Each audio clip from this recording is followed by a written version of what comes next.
One of the first things that we all start thinking about when we enter university or college is creating our resumes. Recently, I've had a lot of people come up and tell me, I have nothing to include on my resume. What do I do? Unfortunately, this is a big problem that a lot of us face when we're creating our CVs or resumes for the very first time. So maybe some of us just didn't get any awards or we didn't do any extracurricular activities. So what do we do then? So before you start stressing out, you have to start thinking about what you do with your spare time. What do you do in your free time? Because it's likely that you're already doing something that counts as an extracurricular activity.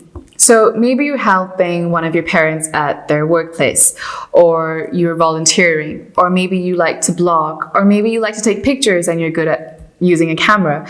These are all things that count as extracurricular activities. So before you say you have no extracurricular activities, just be sure of it. And if you really don't, then you can think about adding some of the following sections. The first section that you can add is an interest section. So this could be interests such as music, arts, theater, traveling, blogging, photography, reading, or even volunteering. So these are interests that you may already have, but you just don't have any awards or certificates to show for it. And that's okay, just add them into this interest section. The second section that you can add is a reading list section. So maybe you love to read and you've read a lot of recent books lately, and you want to include that into your resume. You can definitely do that. You just have to make sure that you're only adding non-fiction books that have in some way helped guide your life, regardless of what job you're seeking. So it's ideal that these books that you have read have helped you become a more well-rounded individual, or maybe these books are directly related to the job profiles or the industries that you're interested to apply to.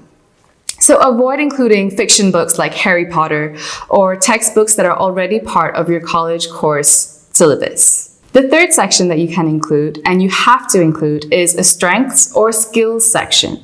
So this is really important section to include into your resume. You have to identify what are your strongest skills.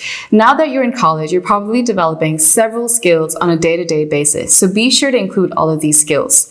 Don't forget to include some of your strengths or soft skills, such as communication, leadership, teamwork, or critical thinking, especially if these skills apply for you. And finally, you have to write and include a very strong objective statement. So this should be no longer than 15 to 30 words, and it should highlight some of your short-term or long-term goals. So for example, it could be something like, actively seeking a marketing experience that will give me a better understanding of marketing techniques and strategies.